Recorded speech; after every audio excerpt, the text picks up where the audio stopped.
for about 3 years, and I was earning by the end of it about 26,000 kwai a month. A month. Wow. A month. So that translates to, it was like $3,600 a month, roughly. Okay. And I was in a lucky situation where I was living just outside of Beijing, but getting a Beijing salary, so like my rent and my cost of living was really cheap. So I was actually able to pay off my student loans in about 2 years. I felt guilty because I was earning probably double or sometimes triple the salary of some of the Chinese teachers in the country. So were you okay with the salary? Yeah, the salary I had no problem with. And since then... Hi guys, my name is the Man of Riches and welcome back to my channel. Today I have with me here an American, Leo. He has been in China for quite some time now, and I'm going to have a conversation with him. So stay tuned and stay glued to the channel. If you know this is the first time watching my video, please do me the favor to like this video, subscribe and share. So without talking much, I would like Leo to introduce himself and then tell us what initially made him to come to China. Alright, yeah. So I'm Leo. I'm from New Hampshire in the United States. It's a very small place in the Northeast. I've been in China for a little over 6 years now, and I first came here because I needed a job after I graduated. American student loans are pretty heavy, and I got a job offer to come to China, teach English, and I said, screw it, why not? I studied a bunch of different languages and studied abroad during college, so I thought, why not go to one more country? I don't know. And then slowly I transitioned over to voice acting. I've done different movies and video games in China, and now currently I'm hoping to start my master's, so switching from working to studying for a little bit.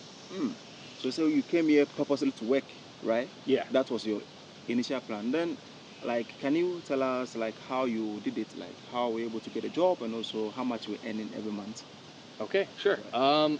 So it was, I honestly just put my resume online, and in less than a day I got a response saying, hey, do you want to come teach English in China? I thought it was because I had adaptability and language skills in my resume. Turns out they were just hiring anyone they could. And this was before that training centers got shut down and became illegal in China a few years ago due to some restructuring policies. And so the number of foreigners that have been coming in that way have reduced drastically. But I stayed at that job for about 3 years, and I was earning by the end of it about 26,000 kwai a month. A month. Wow. A month. So that translates to, it was like $3,600 a month, roughly. Okay. And I was in a lucky situation where I was living just outside of Beijing, but getting a Beijing salary, so like my rent and my cost of living was really cheap. So I was actually able to pay off my student loans in about 2 years. So on which website did you send your CV like on? It's called Indeed. It's a very public, very common website that people use in the U.S. to post their resume, and mine was Indeed. You do, you do need to have a college degree in order to get accepted as an English teacher in China. And now, because of the new policies, you can only do it at a school, which is a very different situation than the job I was doing. The hours were very different. A training center worked on the hours that students weren't in school. So they'd have school from like 8 to 3 or something along those lines. And then they'd come have class at our place from 5 p.m. to 8 p.m. and then Saturdays and Sundays. So you say you've worked there, you taught for about 3 years, right? Yeah. So what made you stop? Well, before coming to China and while I was teaching English, I really wanted to get into voice acting, but it's not something that I really pursued a lot. It's not something I thought I'd be able to like get a career in or anything like that. So the whole time I was in China teaching, I was just constantly saying, I'm an English teacher, but I want to do this, but I want to do voice acting. Okay. And very rarely, like maybe once a year, I'd get someone who'd say, oh, I know someone, or oh, I'm involved in that, let's give you a shot. Okay. And the first few times, I sucked. I was terrible. And then finally, I was given a shot to get paid full-time for this one project that had daily work. It was like a mass output thing Wow. doing things for Alibaba. Wow. And it was just at a time when the training center made some policy shifts, and because I was technically getting Beijing salary but not living in Beijing, under their rules I was living in Beijing, so they were going to reassign me to another center, which meant I would have had to move provinces. Wow. According to their rules. So that would have cost me a lot of money, and that was right when the voice acting job popped up. And I didn't really like the teaching job at that point anyways, because the way they were teaching English wasn't very effective, and I felt they were tricking parents and using predatory tactics, and it was just, the parents were paying way too much for very little proper output compared to like some international schools I've seen. And so I made the switch. I was very happy with it. I was earning a little less, but I was getting started into what I really wanted to. Okay, so meaning your monthly salary, which was 26,000? At the end. At the end of the month. At the end of the 3 years too. It was less than that before, but I think the only time I earned less than 20,000 was my first month, because I didn't work a whole month. Okay. And then any time I took a significant amount of time off, like if I took 2 weeks off, because we did get, we were allowed to take 3 weeks off whenever our contract renewed to fly home. Okay. That didn't happen during COVID though. Okay. Instead, we got 2 weeks off in country. So were you okay with the salary? Yeah, the salary I had no problem with. And since then, from what I know for full-time English teachers at proper institutions in China, it's gone up even more in Beijing. People are earning like 30-something thousand now. But I have no desire to get back into that. The salary I had no issues with, obviously, and the work wasn't laborious. There was just a lot of annoying regulations and red tape and rules. Like, if you don't mind me rambling for a little bit, the most clear-cut example I can think of for their way of teaching English was, they had pre-made lessons, and there was one about Australia.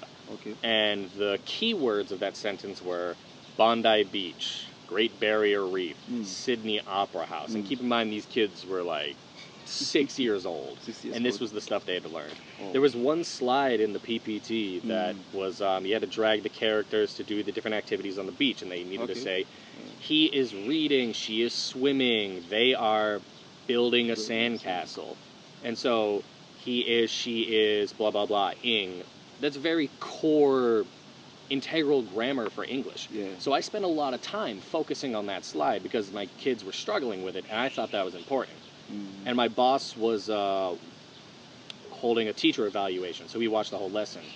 And he pulled me aside after and he said, listen, you and I both know that what you did and what you focus on is what will help those kids learn English. However, according to the rules of the company, you failed because the kids couldn't say Sydney Opera House, Great Barrier Reef. Not say them in a sentence, just couldn't say just the words by themselves. That was the goal. And he's like, you would get penalized if my boss was here, and I would get penalized for that. So keep that in mind in the future. But for actually learning English, I think what you did was the right way. So that's just a very classic example of what I disagreed with in their teaching method. So like an American working in China, like how is it feeling like? It depends. It's different from person to person. Obviously, it's overwhelmingly good. And the foreigners, especially in education and other industries, are treated a lot better and paid a lot better than local Chinese counterparts. Like, I felt guilty because I was earning probably double or sometimes triple the salary of some of the Chinese teachers, and yet my workload was a third of theirs. And occasionally we'd have meetings in the office about a little thing here or there. They're like, okay, should we be responsible for this? And I would get outvoted every time. They'd be like, no, let the Chinese teachers do it. Let the Chinese teachers do it. I was like, their lives are already so much harder than ours, and they get yelled at a lot more than ours. Why are we trying to add more stuff to their plate? That's a little obnoxious. All right. So, what were your first impressions of China when you arrived? First impression. I mean, I knew that there was going to be big cities, and I had studied abroad in Japan, so I was kind of ready for the population density in general. I would say it's interesting because I was living in Yanjiao, just outside of Beijing. It's in Hebei province. And it's only about 1.5 million people or something like that. And everyone's saying, oh, Chinese people are saying, oh, you live out in the village. Oh, you live in Nongcun. You live in a tiny little place. I'm like, hold on, no. This small place that you're calling countryside is half of my state back, more than half of my state back home. Okay.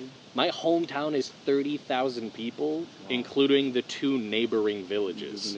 Like, you can't get around without a car, and there's hardly ever any traffic. And if you drive for 5 minutes in any direction, you will go from small town into forest. Like, when you're a little kid, you think the werewolves are hiding around every corner, like that kind of place. Here, you drive for hours and hours, and there's paved streets and multi-story buildings the entire way. And so even though I kind of saw that in Japan, it was still something else staying in that long term as opposed to just the study abroad and having to live in it as opposed to just living on a college campus like I did. Okay. It was also interesting seeing how many street vendors there are, things like that, and there was the tuk-tuks everywhere in the plaza when I first moved there, and they were really blocking up traffic. A few years later, I noticed they were suddenly all gone because they got outlawed because they were blocking too much traffic. Just like in Beijing, you only see them for Shunfeng, the Kuaidi competitor. They're the only ones that really have them now. Other than that, it's you don't see them often. You can't use them as taxis like you could a while ago. So, how has living in China changed your perspective on work, life, and study? In work life, I consider myself extremely lucky to be given the opportunities that I have here. Back home in the U.S., there's so many people trying to be voice actors, for example, and it's a lot more competitive. There's a lot more people. And starting out, I don't know if I would be able to earn as much as I did here starting out. It's interesting because obviously we're in China. Most of the work opportunities are in Chinese. I'm not native, so they're not going to hire me for that.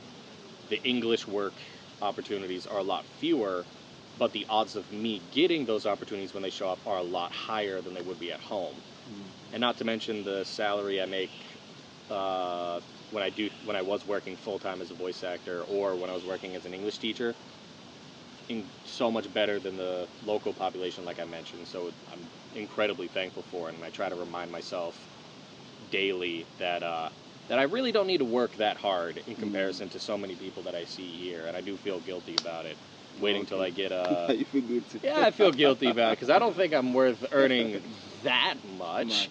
And so I'm hoping after I get my master's and my own company set up that I'm going to be able to start more heavily investing in donations and whatnot, and charitable donations and things like that. Like I have friends that they donate to soup kitchens around and go visit orphanages during the holidays because they don't have anywhere to go during back. And I want to get more involved in that stuff going forward. That's a wonderful plan and thought as well.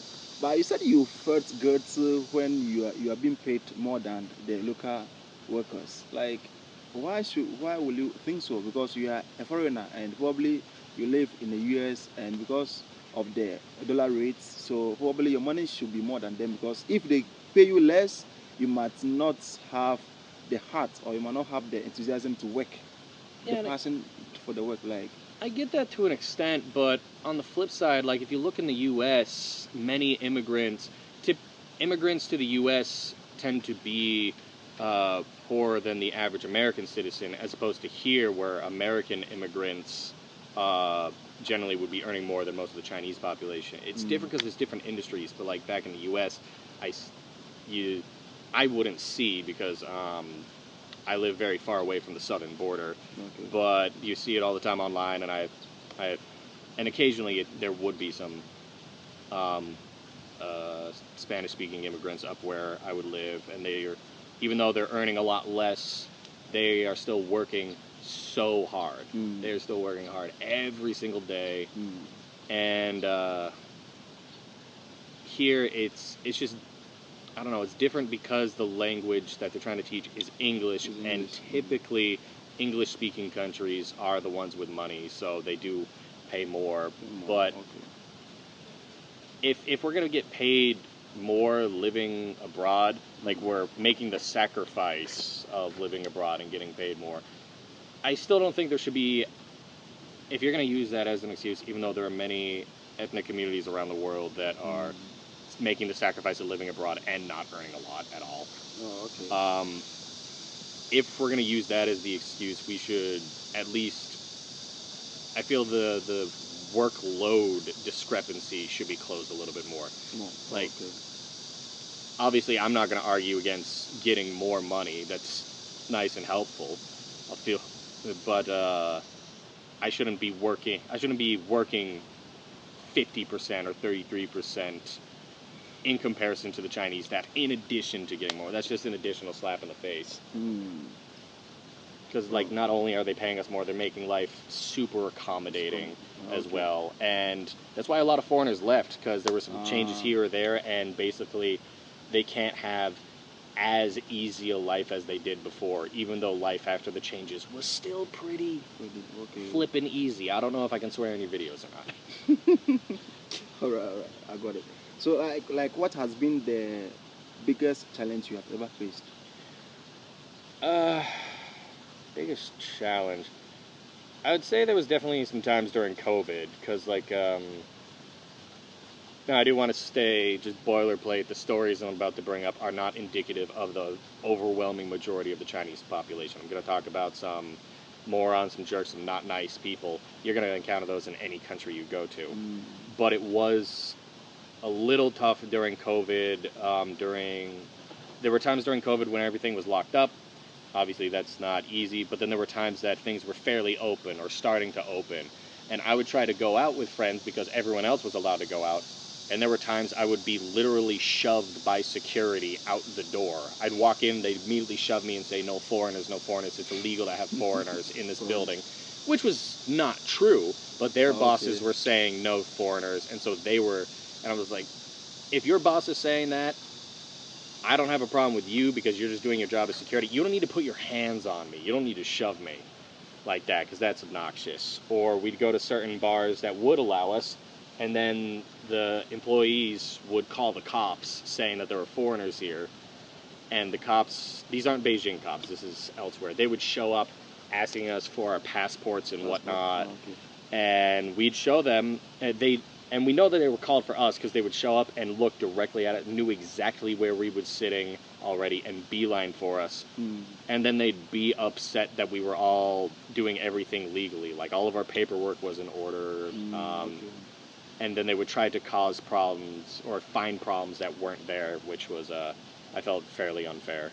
And it was a tough pill to swallow, but it's essentially just what you have to deal with when you're living as a minority in another country. And I would never equate, almost swore, I would never equate living as a white dude in China to the same as minorities back in the US. It's a lot tougher and a lot different for them than it is for me. But there are still things that you will bump into here. But that's so incredibly rare. And it was during a hard time for the entire world. Like, we had to get it to the point of the global pandemic in order for me to have to reach such levels of discrimination. Other than that, it was mainly randomly, not commonly. Very rarely someone would randomly say F you to me on the street just because of my skin color, which was a little weird. But that's not a big deal.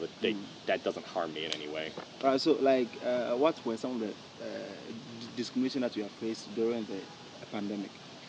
The discrimination during COVID was pretty much the stuff I mentioned. In addition to that, there's just occasionally lower level stuff, like people being friendly to your face but then crappy behind your back. Like, before I could speak Chinese, I was at a bar with my ex. We were together at the time, and this one dude just kept saying to me, China, USA, friends, China, USA, friends, because he couldn't speak English, and I couldn't speak Chinese, and he kept saying, good friends, China, USA. And then he would whisper to my girlfriend in Chinese, You can have your fun now, but you need to break up with him in the future and marry a Chinese man to have Chinese babies, because he's a effing foreigner and you can't marry him. Okay. Friends, good friends. Other than that, it's things that, it's fairly I mean, other than that, there's just like harmless discrimination that does get to you a little bit if you have thinner skin like I do. Like, every single day where I would live, I'd go outside, and in less than 30 seconds, I'd hear, foreigner, foreigner, foreigner, foreigner. All ages. Kids, I can't really blame them, but I'm also confused, because, like, I didn't know that word at 3 years old. But granted, when 95% of your population is the same ethnic group, they're all Han Chinese, it's a little hard. It makes a little sense, because they're not going to see it too often. I'm like, every day, I'm also not the only foreigner in this neighborhood. Like, every day, or, and then people my age, or then older people, and ultimately them saying foreigner, foreigner, foreigner, or just staring at you isn't the biggest deal in the world, but it is annoying hearing and seeing it every single day. Just kind of constantly hearing, you don't belong here, you don't belong here, in a way. Which isn't what they're all saying, it's not what they all have, but some of them are just like, oh, foreigner, unexpected, no. I'm like, yeah, you don't need my blood is red, my money is pink, I'm a person, you're a person, we're good. 100 yuan, 100 RMB in China is pink, and it's the largest denomination, not green. Alright, so can you tell me 3 things that annoys you in China? 3 things. 3 things that annoy me. I need to think about it for a moment. Like culture shock or any other thing. One thing that really annoys me is seat covers on the back seats of cars so often. It's illegal now for taxis to do it, but when they cover up the seatbelt buckle, I don't like that. Because when I was a kid, I was in some bad car accidents, so I always wear a seatbelt no matter what. And I don't like that being covered. That gives me anxiety. I don't like it. And then I argue with my Chinese friends, like, oh, you're in the back seat, it's fine, it's fine. I was just like, if it was safe, they wouldn't install them here. Like, what are you doing? Or like, I'm trying to get my girlfriend to wear seatbelts more often, and she's not used to wearing it. So like, the taxi will stop, she'll go to stand up and get pulled back because she's not used to wearing it. That's one thing that bugs me. I'd say there's a littering problem, but that's also something you face in the U.S. People litter, they don't take care of the city centers or the neighborhoods. That's a little annoying. There are some people who go around and clean that up. That's good. I wish that happened more in the U.S. People going around and cleaning up trash they see, but you just, it's not really something. And number 3 I see in China, I guess I'll have to make it related to the university we're on right now. Okay. I don't like the rules that they place that essentially treat college students like children. Like, you need to be back in your dorm before midnight, or... This issue. Yeah. You need to be back in your dorm before midnight, and if you show up after midnight and wake up the front desk lady, they're going to report you for it, and you get in trouble. Like, I don't know why. Like, they say it's for your safety, it's for your safety. I'm like, really? Is it? How? Because that, from what I've heard from other students, is that it incentivizes them to instead, if they're out drinking from like 10 to 11, it incentivizes them to stay out drinking until 6 a.m. when the dorms reopen. Or I have friends who literally sleep in restaurants until 6. So it's promoting further unsafe behavior. Or the guest rule, like you can't have guests until before 4 p.m. during the weekdays, which is weird to me. They're like, oh, it's preventing sex and what. I was like, they're 18. They're gonna have sex off campus. Like, or it's for your safety. And then specifically for me, my dorm, I'm in the singles dorm, and I don't think there's anyone under 20 there. Like, it's not first year students. And so it's like, it's all people who have been in college for a couple years. And then I had one neighbor, she was older than the front desk ladies, and the front desk ladies are telling her what to do. You can't have friends over before 4 p.m. and whatnot. And I'm like, I'm almost 30. Don't treat me like a child. And kids, Chinese adults, they're adults, are treated like children until they're like 25 through this stringent college system. And I don't know if they have extensive, unbiased research on it saying like how it does improve things like that, all right, I'll shut up. But I just don't see it, and I also don't know. They would also need to study like how these people that have been treated like children the whole time enter the workforce the first couple years, if they really do have like proper financial knowledge, or they really know how to budget things, because like they haven't been working. Even my foreign classmates, it's confusing to them. They're like, "Oh, I've never had a job before." I'm like, "I've been working since high school, and I've been doing hard labor at home since before high school. Like, what do you?" And so it's like, how much independence do they have? How much fiscal responsibility do they have to themselves, along with other things after they graduate? That's also stuff that would need to be studied and surveyed, and see if there is actually any merit to these restrictions that I don't see as actually helping anyone. So, what do you think are the biggest misconceptions, okay, the people in the USA have with the Chinese people? Like, there's so many. Because the U.S., whenever it's blasting China on the news, it's negative. It's like always negative. Anytime there's like a development in science of some sort, that if it was in the West, it'd be like, oh, they've done this, they've made progress in this. But if China does it, they're like, China's figuring out, it's further its advancings on how to control the world in this industry. I'm like, yo, that's, hold on, calm down. What? Misconceptions, I would say, is I had someone actually ask me this. They thought I was living in a hut here in China. Like, aren't you living in a little hut in a village? Like if it rains, doesn't like seep through the floor? I was like, I'm living in a 34-story building in the village, in the countryside, according to the locals. Like, no, that's insane. What are you talking about? The countryside has millions of people. There's quite the infrastructure here. Beijing is a fairly modern city. I've heard incredibly good things about Shanghai, but I've never been there. Very international, very modern. Beijing is one of the few mega cities in the world, a population of more than 10 million. I think they also don't understand how free people are here. They're like, oh, there's no freedom in China. No. I was like, really? Because there are some things that are more convenient. Like, oh, dang, my extension cord broke in my apartment. Okay, let me pull out my phone. I ordered a new one for $2, and it'll be here in 20 minutes. That's crazy. Like, it's a heck of a lot better than what I've heard about Amazon. I don't really know how well Amazon does for delivery now, because all that stuff started taking off. Like, Uber Eats and Uber and all that stuff really started taking off after I left for China.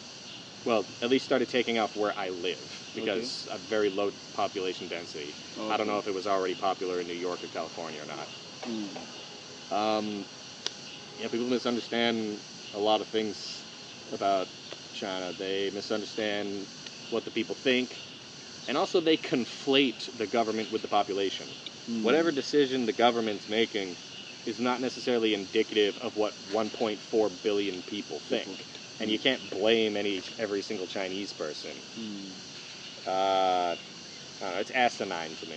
Right. So you've been here for 6 years. So can you tell us about your love life? Maybe, I don't know, when you were coming, were you having someone at the US? And when you came here, like, how were you able to cope with it? And or you have met someone here that we are maybe something like that? Yeah. Sure. I've had 2 long-term relationships since coming to China. The first one started it was almost a year after I was here. And we were together for a long while. But then that ended because of just some personal differences about what we wanted in the future. Is the person a Chinese or? Both relationships, they were Chinese. Okay. They were both Chinese. Sorry. And it was, she went home for Spring Festival, which is Chinese New Year, which is the biggest holiday here, the biggest celebration. She went home, and we weren't really at a point where was going to go back and see her parents, because I wanted to at least have a little Chinese before doing that. And she went home, and I actually started studying Chinese while she was gone, and we had a couple problems in the months leading up to it. And she said, hey, I put my resume online in my hometown. I got 3 job offers immediately. So I think I'm going to take a job here. Do you want to move to the other side of the country and live here? And I'm like, no, that's not really something I can afford to do in terms of time or space or anything else. And so we just broke up on the phone like that, and she never came back. And she was married less than a year after that, and had a kid less than a year after that, even though when I brought her home to the U.S., she told my mother she was not interested in having kids. So I'm you guessing, took her home, right? Yeah, I brought her home. It was... People meeting my parents isn't really a big deal to me, not as opposed to like for a lot of Chinese people. Meeting the parents is a very big deal. She wanted to go to the U.S. She had never been abroad. I was like, yeah, I'll try and help you get a visa and whatnot. Brought her home, and she told my mom, she's like, no, I'm not interested in having kids. So either she was full of it, or she got a lot of influence from her parents constantly putting pressure on her. I'm not really sure. But I was constantly getting messages from my Chinese coworkers who I thought were her friends, which they were, but they were more my friends, and those girls would message me and be like, hey, here's a photo of her new husband. Don't worry, you're a lot more handsome than he is, or you're a lot thinner than he is. I was just like, guys, thank you, but I don't really need this information. I'm in the moving on process. I don't need to compare with what she has now. If she's happy, then she's happy. I'm not angry at her or anything. Let's move on. So compare dating with a Chinese girl and also dating with someone at the US, like, is there any difference or anything I want to like to say?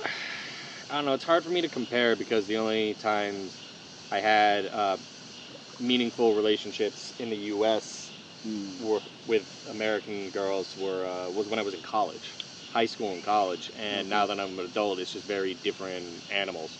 Because in high school and college, you're not, for the most part, you're not thinking about marriage and kids and making those long-term plans. But now, at the age where I am, that's what's on the forefront of most people's mind. We'll say it's generally, there is significantly more influence from the parents here and from the family. My current relationship, it's luckier in a sense in that my current girlfriend, she's also Chinese. She doesn't really hold much respect for the opinions of her parents because of some childhood issues that I won't discuss because that's her stuff, not mine. But basically, she does not weigh the influence from them as heavily as many other Chinese girls or boys. So, little fortunate in that. I say fortunate just because what her and I want do not line up with the traditional values that parents from not major cities are looking for. Right, so I heard that Chinese girls are very clingy. Like, is that true? I've heard some horror stories. I've heard some crazy things. I've been fortunate enough that I've never had to encounter anything crazy or egregious that a lot of people have told me about. My ex-girlfriend would get very jealous very easily. Like if I had a female coworker have a family emergency or something, and she called me because she needed a vent or talk about it, my ex would get jealous if I didn't tell her the contents of that phone call, which I would not because it was someone else's secret. It was someone else's family problem.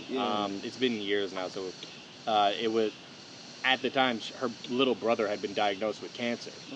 And so she talked to me about that because she was upset and she needed to talk to someone outside of her family. And then my ex was so upset that I wouldn't tell her what she told me. And I was like, well, it's her life. It's her things. I'm not going to tell you. Clingy, I don't know about clingy. She didn't need every attention every single moment of every day. And my current girlfriend now, never jealous. Not once. Never. We both have the mutual understanding of, hey, if I'm hanging out with female friends or female coworkers, you trust me and everything's fine. If she's hanging out with male coworkers, I trust her and everything's fine. And we are constantly telling each other, like, oh, hey, we're doing this, we're doing this. There's no rule that I have to tell her when I'm hanging out with other women, or she doesn't have to tell me when she's hanging out with other men. It gets mentioned in passing. It's like, oh yeah, she says, Alex and I went to this restaurant, blah, blah, blah, blah, blah. I was like, oh yeah, how was it? No, how's Alex doing? Things like that. It's very, My current relationship, very chill. I'm very fortunate. And I'm also fortunate that I've never had to deal with any of the crazy stuff. The closest I've dealt with crazy, well, no, it's not even crazy. It was just, no, not crazy is not the word. Just discrimination. I was on the Chinese Tinder. It's known as Tantan, and there's not a lot of English speakers on Tantan. But all my photos were of my face. I was clearly a white dude in all of them, and people would match with me, and they'd say something, and my Chinese wasn't great at the time. I'd say, "Hey, I'm sorry, my Chinese is a little bad. Can you speak English? If not, I'll keep trying in Chinese." And they said, "Oh, you're a foreigner?" I was like, "Yeah, look at my photos." And then they'd block me. Wow. They're like, "Oh, you're a foreigner," and then blocked immediately. I was like, "Oh, okay, all right." But the crazy, clingy stuff I've never dealt with. Jealousy, I dealt with my ex, as I mentioned. Okay. One time I was fixing a laminator in the office. The thing was broken, and one of my female coworkers was helping. We were both fixing it because we needed different tools in there. And I didn't notice this, but my ex got mad because apparently our faces were too close when fixing it because we were like this far apart. I didn't even know. I was just trying to fix the stupid thing because I needed it for work because we needed to like laminate flashcards and stuff for the kids. And then like we fixed it. I was like, yes, and me and the girl high-fived, put the thing back together, and I walked away. And my ex was like, your faces were too close. No. I was like, what? Okay. All right. So actually, you told me about your plans. I think. Okay, I want to ask this question: like, how were you able to be acclimatized with the food here? Like, you see, you know, the taste here is different from that of a country. Like, how were you able to get used to it? I don't know. Getting used to anything is just repetition and doing it over and over again. Okay. But I don't know if I'm still necessarily used to it because I do like a fair amount of Chinese food, but Chinese food is so open-ended. It's so different. Any this is like, oh, there's green beans with this type of sauce. Oh, that's Chinese. Or it's like, oh, here's potatoes with this type of sauce. Oh, that's Chinese. Here's this one meat with. So it's literally any like main ingredient with a certain seasoning or a certain sauce. Everything's different, and yet to me, a lot of it all tastes the same. It's mainly, oh, is it spicy? Is it sweet? Or is it salty? Are the differences. I will say I'm not a fan of Chinese spice. I'm not great at handling spice, but it's not because it's spicy. It's because I don't get any flavor from it. To me, a lot of the spice here in China tastes spicy for the sake of spicy, as opposed to like Mexican sauces back home or different Latino sauce. I mean, different food you'll see in like Hispanic food back home, like even just Valentina's, which is a very popular Mexican sauce. It'll be hot and it hurts, but it's so good. There's so much flavor. Or like any green sauces, it's so delicious. Chinese spice just seems disrespectful intentionally. I don't really know how to put it. All right, so last but not the least, I want to ask, like, okay, you've already talked about you living in China, right? Like after a master's, you are trying to establish your own company, and then you live in China. So, like, what will you tell someone who is coming to China, like, especially someone from the USA who is coming to China to live in China, or maybe is looking for work in China? Like, what will you tell them when they are coming? Like, what advice or something that? I would say learn Chinese, so you are not continuing to perpetuate the stereotype of Americans going abroad and expecting everyone to speak English and being self-centered. It's a little obnoxious. Something I do notice a lot with foreigners, for immigrants that are in China that come from wealthier countries, don't act like you're better than the local population. That does happen a lot. Like I'd be on film sets or in other situations where the actors, they don't bother talking or even interacting with any of the crew members. And the crew members are Chinese, and usually the people in front of the camera are foreign. They only talk to the other actors. They don't talk to anyone else. Granted, some of them can't speak English or they can't talk to them, but they don't even try to interact with them, or they ignore them, or expect them to be servants or things like that. Other things, let's see. get used to a cashless society. That's something that's very different here. I don't carry a wallet on me anymore because everything is just so streamlined on WeChat. It literally is a super app. Let's see. Honestly, Beijing, China, it's a heck of a lot safer than the U.S. Okay. Like back home in the U.S., I would carry knives on me all the time, walking home. Like I didn't bother getting a firearm because I didn't want that sort of responsibility that comes with a firearm. There were a bunch of firearms in my house, but none of them were in my name or none of them were mine. They were all my stepfather's. And guns are fun, but I do believe there should be better restrictions on it. Okay. But knives are tools, essentially. Yes, they can also be used as weapons, and yes, I was carrying... some of the knives were for the sake of tools, some of them were for self-defense, just in case. Okay. Like, I'd walk home in a small town for 15 minutes, and I'd have to walk down some certain streets, and I'm like, yeah, I'm going to carry these just in case. I don't do that anymore in China. Okay. I don't feel the need. I've never rationally felt worried. I was worried, like, the first year, because I just had the same thought. Like, back home, I don't know how it is where you're from, but back home, if a female coworker would finish her shift before me and she needed to walk out to the parking lot, the manager would have me walk her to her car. Or like when I was working at my family's bar, I'd walk the bartenders or female customers to their cars late at night to be safe. That's not something you do here.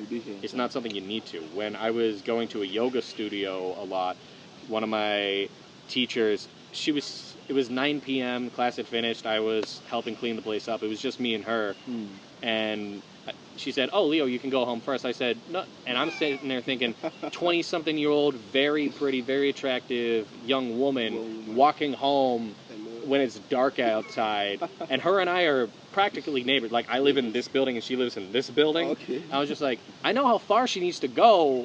This doesn't seem... I was like, no, I'll wait for you. I'll wait for you. It's okay. Let me walk you home.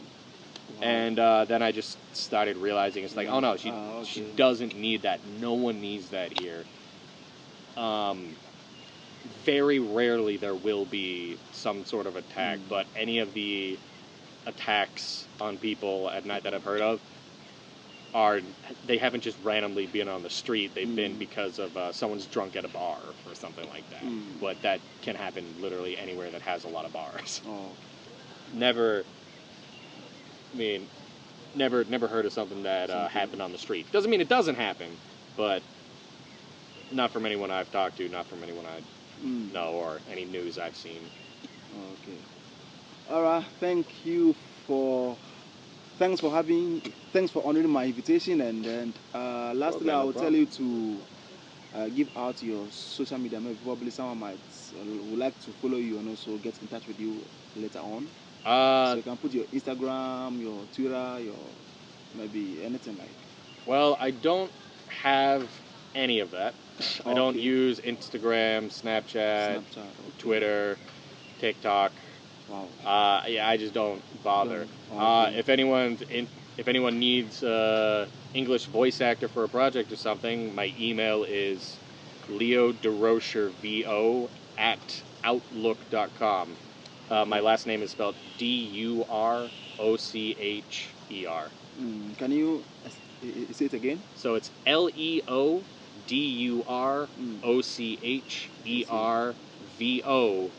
@outlook.com. leoderochervo@outlook.com. All right. The email will be put on the screen in case you want to get in touch with him. You can just thank you very much. Send him a message. Okay. All right. Thank you for coming. No problem. And thanks for having me. I'm sure we'll have this interview again. All right. Thank you, Leo. Cool. Take it easy, Richmond. All right. Bye-bye. But remember to subscribe to the channel if you are first. If it was the first time watching my video, and then like the video and also say something about this video. See you in my next episode. Peace out. Subscribe, share. Alright, share. 再见. 再见. Bye-bye. Alright. I look at you and it's easy to see you are that someone I've been trying to meet. I got your number.